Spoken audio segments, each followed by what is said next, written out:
Pamela Denise Anderson, born July 1, 1967, in tiny Ladysmith, Canada. But don't let that small town start fool you. This woman became a global phenomenon, a symbol of the 90s. And spoiler alert, she's now a Golden Globe nominee. Buckle up, because her story is wild. She arrived on Canada's birthday literally. July 1st is Canada Day, and 1967 was the country's centennial. Little Pam made the local paper as the centennial baby.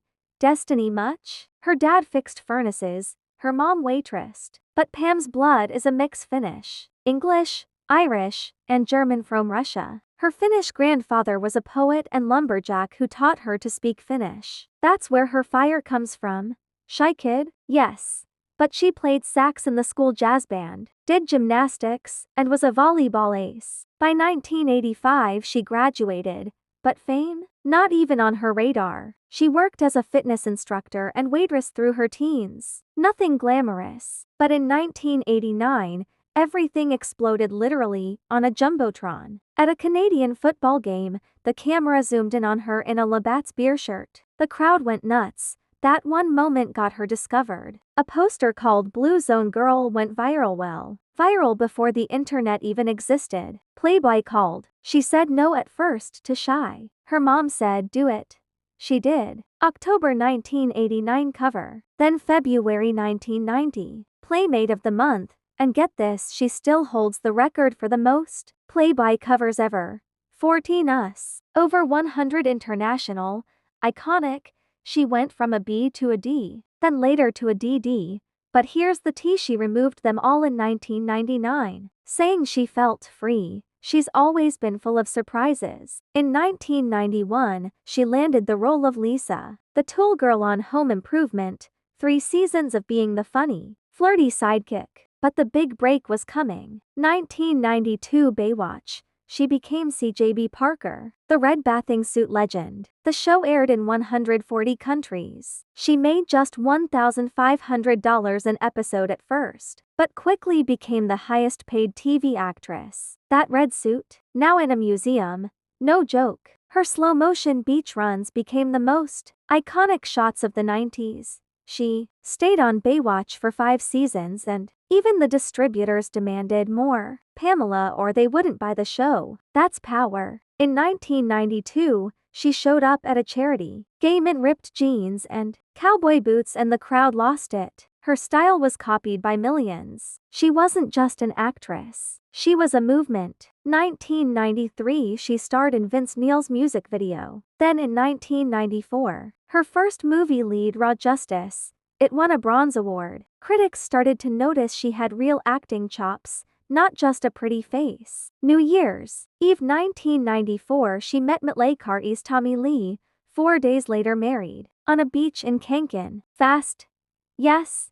Passionate? Insanely. They were the ultimate rock star couple. They had 2 sons, Brandon in 1996, Dylan in 1997, but their marriage was a roller coaster. In 1998, she filed for divorce after Tommy attacked her. He got 6 months in jail, but she never played the victim. She moved on, stronger. 1996 Barbed Wire. She played a post-apocalyptic club owner. She actually got a real barbed wire tattoo on her arm instead of drawing it daily, but she laser moved it in. 2016, her iconic line, "Don't call me babe." The movie got mixed reviews, but her look, black leather, dark hair, became legendary. It was her dark Pam phase, and fans ate it up. Now here's the real scandal, and here are the exact dates. In February 1995, during their honeymoon on Lake Mead, Pam and Tommy filmed a private video, just for themselves. But in November 1995,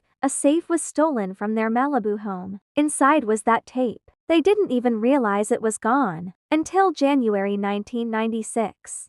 The thief was a bitter electrician named Rand Gauthier. Tommy refused to pay him for work, so he took revenge. And then in 1997, the video hit the internet. It went global. The distributor made an estimated $77 million in the first year alone. Pam and Tommy sued and won, but they never saw a penny. The company went bankrupt, and they got nothing. Pam called it her biggest humiliation. but she survived. She later revealed she got hepatitis C from sharing a tattoo needle with Tommy. She underwent treatment and beat it. Think about that, she fought a disease while being torn apart by the media. And she won. 1998 she launched her own show. VIP, she played a bodyguard to the stars and she was the executive producer. 4 seasons, huge syndication success. She was no longer just the blonde, she was the boss. 1999, she appeared in Lit's video as a giant, man-eating woman just for fun. She had zero ego, always ready to laugh at herself. That's rare in Hollywood. Same year she played Fran's rival on The Nanny, comedy gold. She proved she could do sitcoms, drama, action, she was a chameleon. Early 2000s she dated Kid Rock, they got engaged, but split. Then she married rocker Rick Salomon twice. First in 2007, annulled. Then again in 2014, divorced after a year. She said, "I'm a romantic, but I'm not lucky." She became Hollywood's most vocal animal rights activist. PETA's face, she posed nude with fur written on her body, protested KFC, and went vegan. She's been arrested multiple times for protests. That's passion. In 1999, she shocked everyone. She removed her breast implants. No more silicone, no more expectations. She said it was like coming home to myself.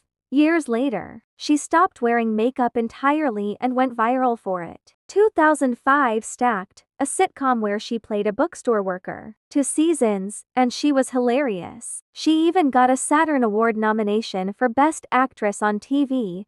2005, Comedy Central roasted her. They made jokes about her sex tape, her marriages, everything. And she sat there, laughing and clapping. She took it like a queen. That's when people started respecting her. 2006 she hosted Canada's Juno Awards, the first non-singer to ever do it. And she killed it. That same year, she got a star on Canada's Walk of Fame. Also, 2006 she played herself in Borat.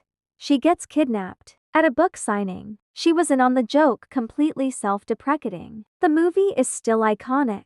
2008 she performed at the legendary Crazy Horse Cabaret in Paris. Not stripping art, she called it a tribute to femininity. The French loved her. The same year her reality show Pam, Girl on the Loose aired. It showed her balancing work, motherhood, and activism. Real, raw, unfiltered. Also 2008 she competed on Dancing with the Stars. She wasn't the best dancer, but she had heart. The audience adored her. Fast forward to 2022. She made her Broadway debut as Roxy Hart in Chicago at 55, and she got standing ovations. Critics said she was surprisingly spectacular. She proved age is just a number. 2023 she released her memoir Love, Pamela. No ghostwriter, she wrote every word herself. It's raw, honest, and beautiful. It became a New York Times bestseller. Same year her Netflix documentary came out. She finally told her own story, no one else twisting it. She was in full control. The world saw her cry, laugh, and heal. And then she showed up to Paris Fashion Week with zero makeup. No foundation, no mascara, nothing. She broke the internet. People called it revolutionary. She said, "I'm done trying to be perfect."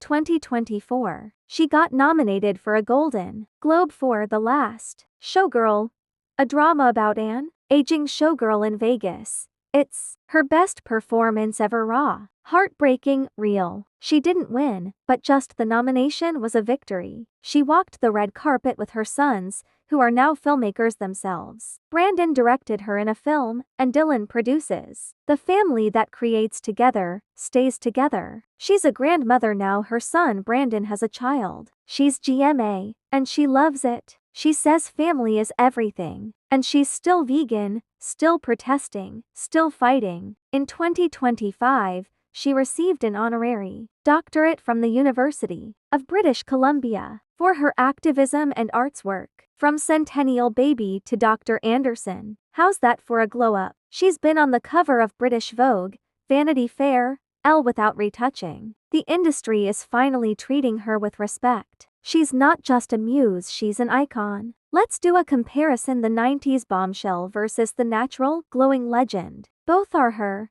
She's always been authentic, even when the world tried to cage her. She lost her mom in 2022.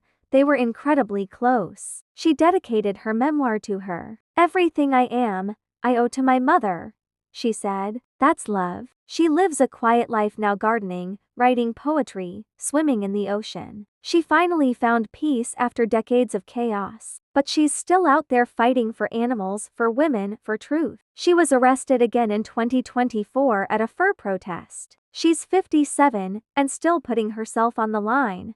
"Boss," she once said, "I'm not a victim. I'm a survivor." And she's lived that every single day. From stolen tapes to hepatitis to divorce, she never broke. Today, she smiles brighter than ever. No filters, no fake. Just Pamela.